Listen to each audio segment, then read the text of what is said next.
Eugene Melnyk's bid for a LeBreton Flats arena in Ottawa has fallen through, begging the question what's going to happen with the Ottawa Senators moving forward in Ottawa. Of course, it reminds us of the arena deal that Daryl Katz helped put together here in Edmonton to get Rogers Place built down the Ice District.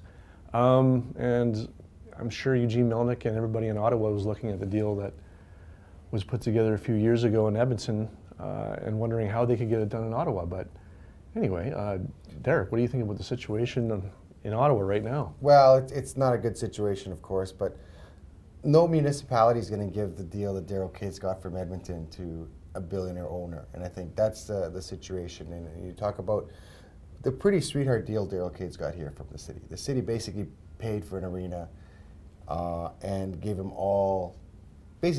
an arena to use as he feels fit. He books all the concerts, he books all the dates, he books all the venues, all the acts, and he gets all the revenue from the arena. But because he doesn't own the arena, he doesn't pay any property taxes for it. So it's a pretty sweetheart deal that Daryl Katz got, and it's the same deal that they wanted in Calgary, and in Calgary the mayor kind of laughed it off and they said, we're not going to give you this kind of deal. Same deal that Eugene Melnyk wants in Ottawa, and Ottawa kind of laughed at him and said, no, we're not going to give you that kind of deal. You're going to have to pay for the arena yourself if you want the arena. So in that situation, it's tough because the arena deal in Edmonton is very unique. It's a unique model, and it's something that's still kind of a contentious issue right now because the city's not making any money off it. The city's going to recoup it through taxes and things like that. So basically, they're going to pay for it twice, in my opinion, as opposed to if they just bought it and leased it out to Daryl Katz and took some of the revenue from the parking and concession and things like that.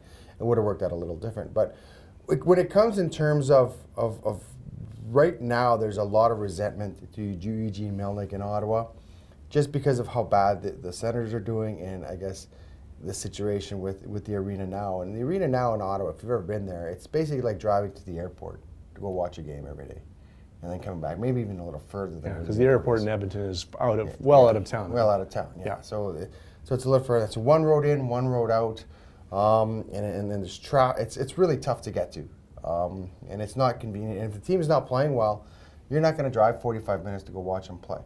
And ticket prices, the 7 Canadian teams are among the highest ticket prices in the entire league. Toronto Maple Leafs are 1, I think Montreal Canadiens are 2. Edmonton's in around 4 or 5 and something like that. And Ottawa's at 7. So it's not a cheap ticket to go watch the Senators play, and it's kind of far away, and we're in a rebuilding phase, and the owner has come out and basically threatened to move the team if he's not getting support. So he's not a very popular guy right now. I would say that Daryl Katz isn't a very popular guy, but it's a little different. He's not popular because just the team is not winning. He hasn't been able to put a winning product on the ice, despite 4 first overall picks, despite having Connor McDavid, despite having Leon Draisaitl, despite all this luck that they've had when it comes to the lottery. He's bungled the whole thing, and really has never taken responsibility to say, well, this is my fault. This is the situation we're in right now. So the difference between why people don't like Eugene Melnyk in Ottawa and people don't like Daryl Katz in Edmonton is a little different. Daryl Katz, all it has to do is success. If the team was winning, if they were in the playoffs and contending for Stanley Cup championships, he'd be one of the most popular owners in the league. But the team is not winning, and I think that's why there's a bit of resentment towards that. Yeah, if anything, the example I think about Edmonton and an arena situation and Ottawa today is when Peter Pocklington was threatening to leave Edmonton and in an attempt to get a better lease deal at Northlands Coliseum, and selling off players, like the stars like Gretzky and Messier, and the resulting attendance dropping into, basically, Rexall Place, Northlands Coliseum at the time was half full for some games in the mid-90s. And, in some ways we're seeing, the Senators are filling the building in Ottawa. Yeah, the Senators aren't, and it's a situation where the worse the team is, the less people are going to go out there, and the more Eugene Melnyk is going to threaten to move it. It's a vicious cycle. It's going to be interesting to see what happens here at Edmonton, because I think there's a lot of season ticket holders that are pretty disgruntled right now. A lot of suite holders that are pretty disgruntled. The suites are up for renewal this summer, and it's basically there was promise of better things when the team moved into the new arena. They said, "Don't worry, we're going to be in the new arena. We're going to have a great team. We're going to have a contending team. It's going to be great. The decade of darkness is behind us." And now people see that, no, this team is still kind of in a quagmire here, even despite the fact that they have Connor McDavid and they have those great players. and they don't see a quick fix.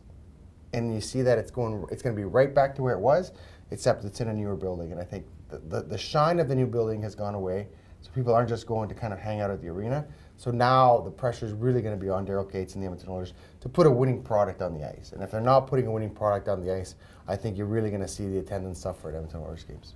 I guess we'll have to wait and see if that actually does happen, because you're right. I mean, a lot of suite and low seating 3-year deals are up.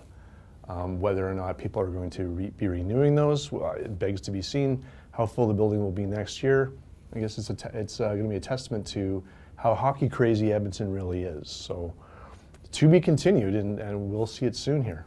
Yeah, we'll see what's going to happen, and hopefully in my opinion, the Oilers aren't that far away. I really do think that they're 4 or 5 players away.